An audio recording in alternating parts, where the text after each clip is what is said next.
Assalamualaikum warahmatullahi wabarakatuh. Good evening, everyone. First, I would like to say thank you for my beloved friends and our lecturer, my Mr. Lucky Rahayu. Introducing my name is Yana Dwi Aurora. Here I am as a moderator as well as the third speaker. I'm here with my partner. There is Rismanul Malasari, who is the first speaker, and Rizky Dabayanti as the second speaker. Today, our group will present about Dexis. Okay, Risma, please. Okay.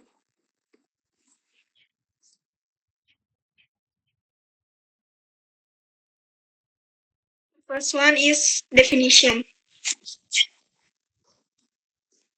Renkema says that deixis deals with the connection between the discourse and the situation in which a discourse is used. The word deixis means to show or to indicate.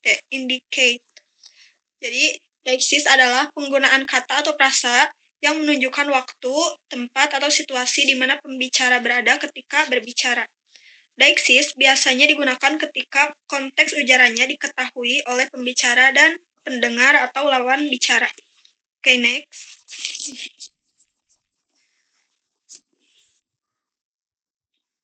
Types of deixis. The first one is personal deixis. Yule claims that personal deixis relates to the use of personal pronoun I as the first speaker and you the second speaker. Because when face-to-face interaction occurs, the first speaker, being I, will be shifted into being you constantly. Cruz divides person deixis into the three categories. The first person, I and we. The second person, or address, you. And the third person is he, she, it, and they. Jadi, tipe deixis yang pertama adalah personal deixis. Personal deixis berkaitan dengan pronoun atau kata ganti. Terus membagi personal deixis menjadi 3 kategori.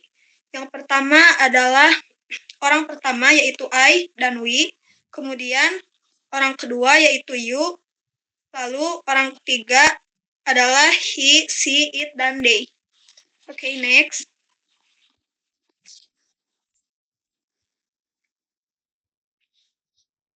The second one is temporal deixis. Cruz assert that temporal deixis cannot with points or interval on time axis, using ultimately moment of utterance as reference time. For example, now, then, today, yesterday, tomorrow, and next week. Jadi, tipe deixis yang kedua adalah temporal. Temporal deixis berkaitan dengan waktu. Contohnya adalah now, then, today, yesterday, tomorrow, next week, etc. Okay.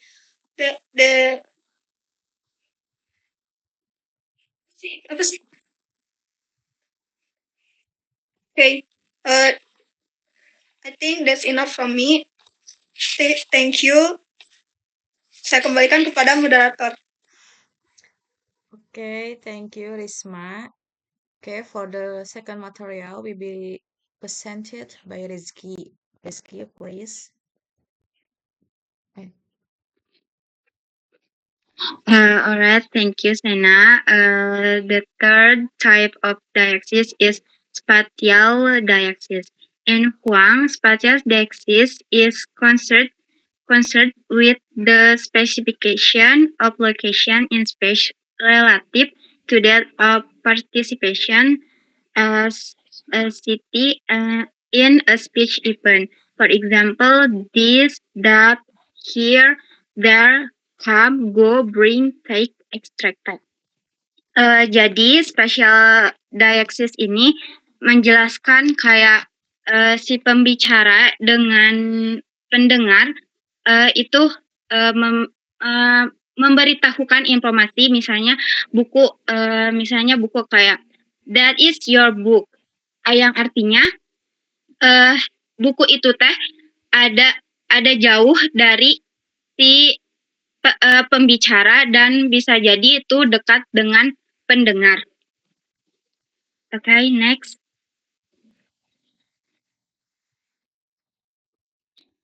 The fourth is discourse diaxis. Concern the use of expression within someone utterance to refer to some portion of the discourse that contain that utterance. The detic terms used here are the demonstrative, this and that. This can be used to refer to forthcoming portion of the discourse and that to preceding portion. For example, like please pay attention to this. Jadi si pembicaranya itu bermaksud buat perhatikan informasi yang akan disampaikan gitu. Jadi si this-nya teh informasi yang akan disampaikan gitu.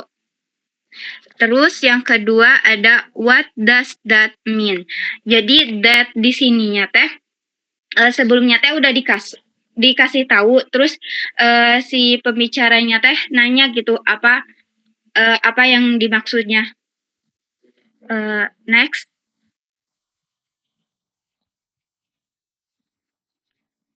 Okay, social diaxis. Social diaxis is the expression used to distinguish social status. Social diaxis separated into two kinds, relation and absolute social diaxis.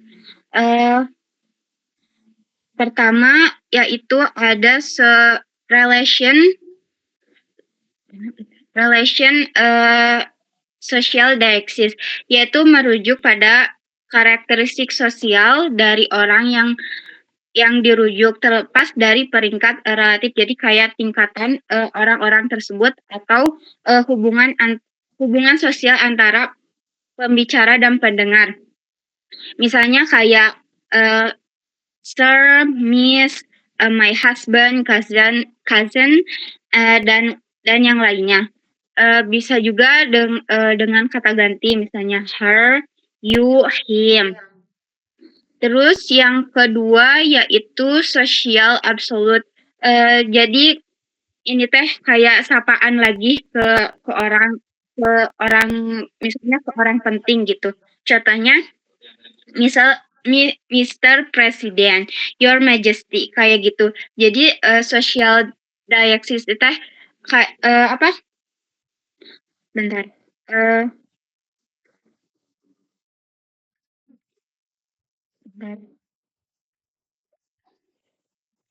Menjelaskan hubungan dengan sosial antara pembicara dan yang dituju. Oke, baik, sekian dari saya, cukup sekian, saya kembalikan kepada moderator. Okay, thank you, Rizky. Okay, for the last material will be presented by me. Okay, for the last material, I will present it the significance and the importance of Deixis. Okay, the significance of Deixis help readers and listeners understand what someone word or said, adapt to the context of the sentence. Does it show the time, so specific and clear information about people or something else. Jadi, signifikan atau hal penting dari Deixis itu bisa membantu pembaca dan pendengar memahami apa yang ditulis atau dikatakan seseorang. Namun, itu pun harus disesuaikan dengan konteks kalimatnya, seperti apakah itu menunjukkan waktu, menunjukkan secara spesifik dan jelas informasi tentang orang atau sesuatu yang lainnya. Okay, for the next material it's the importance of deixis. The importance of deixis, understanding the surrounding context of the sentence helps you determine the intended meaning of the word. So, context not only helps you understand individual words, It also helps you interpret and understand entire sentence and paragraphs. Jadi, the importance of Dexis itu untuk memahami sekitar konteks kalimat, kemudian membantu kita menentukan maksud dari arti kata tersebut. Jadi, konteks tidak hanya membantu kita memahami setiap kata, ini juga membantu kita menafsirkan dan memahami seluruh kalimat dan paragraf. Uh,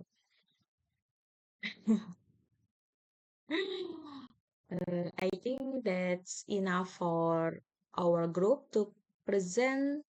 Sorry if there are any mistakes because humans are not perfect. Only Allah Subhanahu wa Ta'ala is perfect. Thank you for your attention. Wassalamualaikum warahmatullahi wabarakatuh.